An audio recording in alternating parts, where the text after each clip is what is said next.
Assalamualaikum warahmatullahi wabarakatuh. Perkenalkan, nama saya Farah Martawiyah dengan NIM 2103010073 dari kelas N03 Pendidikan Bahasa dan Sastra Indonesia, Fakultas Keguruan dan Ilmu Pendidikan.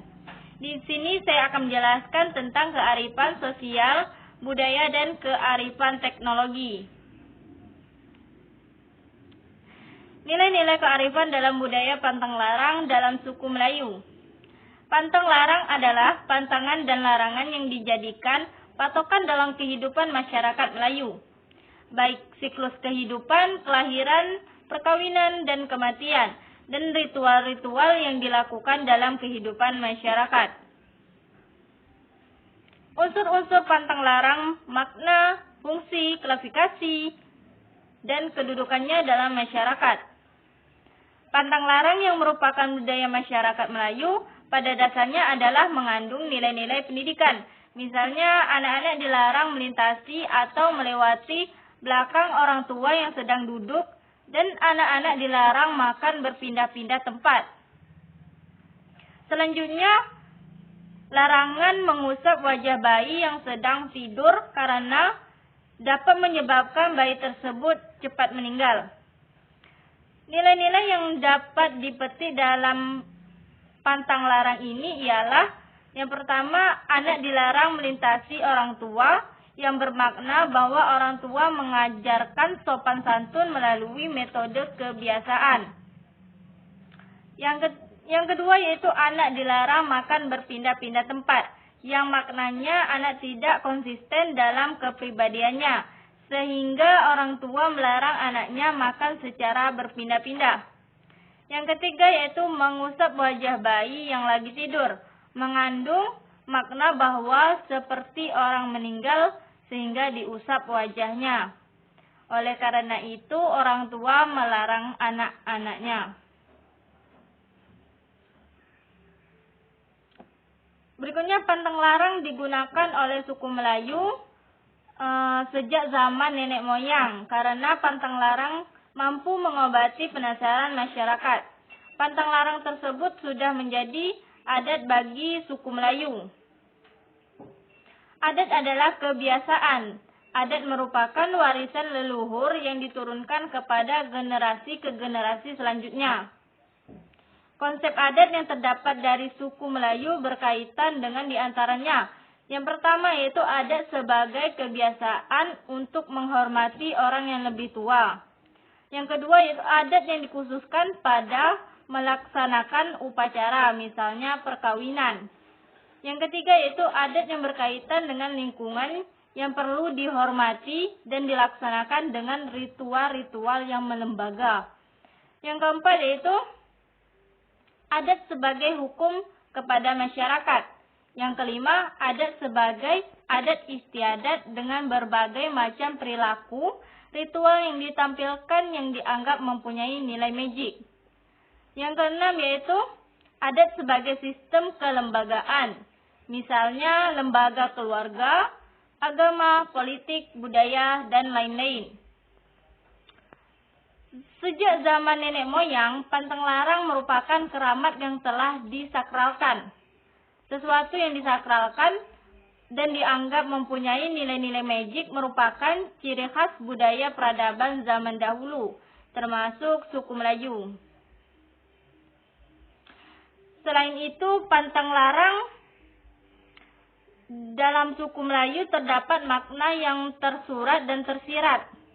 Pantang larang bisa juga untuk keselamatan jiwa, jenis kelamin, aktivitas, atau pekerjaan. Di zaman sekarang, pantang larang sudah mulai memudar, diakibatkan oleh canggihnya budaya barat, sehingga mampu mengalahkan budaya nenek moyang. Sehingga pantang larang yang mengandung nilai-nilai kebaikan tidak lagi berarti. Kemudian budaya pantang larang hanya sejarah yang diceritakan sebagai dongeng pengantar tidur, sehingga pantang larang tidak lagi didengar, bahkan tidak lagi diedahkan.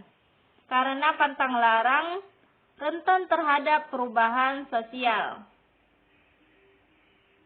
Nah, berikut ini tentang kearifan teknologi. Contohnya dari penangkapan.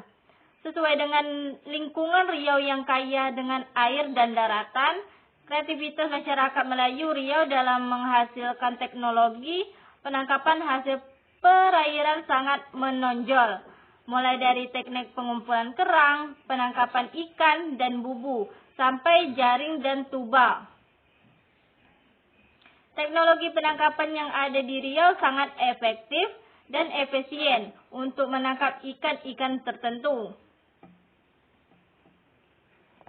Misalnya gugu untuk menangkap udang, tempira untuk menangkap ikan-ikan yang berada di pinggir, tenggala untuk menangkap ikan yang suka menelusuri batang dan dasar perairan, dan sondang untuk menangkap ikan-ikan yang sering muncul ke permukaan seperti tambakan dan pengenih. Nah, selanjutnya itu untuk ikan yang hidup di air pasang dan dekat pantai, dipakai jermal, bubo, gombang, dan lain-lain. Alat penangkap ikan tidak kurang dari 25 jenis. Ikan merupakan hasil kreativitas masyarakat Melayu Riau zaman bahari. Walaupun demikian, alat tangkap atau teknologi penangkapan yang tampaknya cocok untuk lingkungan perairan dangkal dan pantai.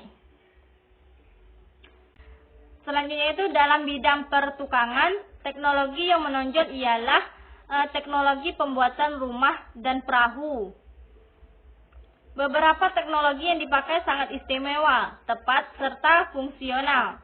Sebagai contoh, pembuatan rumah di lingkungan darat, perairan, serta pantai memakai teknologi yang berbeda. Untuk itu dikenal dengan dengau, teratak, pondok, pelantar, rumah, dan lain-lain. Selanjutnya, teknologi yang dipakai di lingkungan perairan sangat beragam, misalnya teknologi untuk menangkap ikan maupun teknologi untuk mengangkat hasil-hasilnya. Alat angkut yang digunakan mulai dari tongkah yang biasa digunakan di lingkungan berlumpur, sampan yang mirip kano dari batang kayu, rakit dan perahu untuk di tepi pantai, sampan atau perahu layar sampai kapal. Bentuk dan fungsi sampan dan perahu beragam, namun yang menarik perhatian adalah tongkah atau sampan tongkah, karena jenis ini semakin langka. Itu saja penjelasan dari saya tentang kearifan sistem sosial budaya dan kearifan teknologi. Saya ucapkan terima kasih. Wassalamualaikum warahmatullahi wabarakatuh.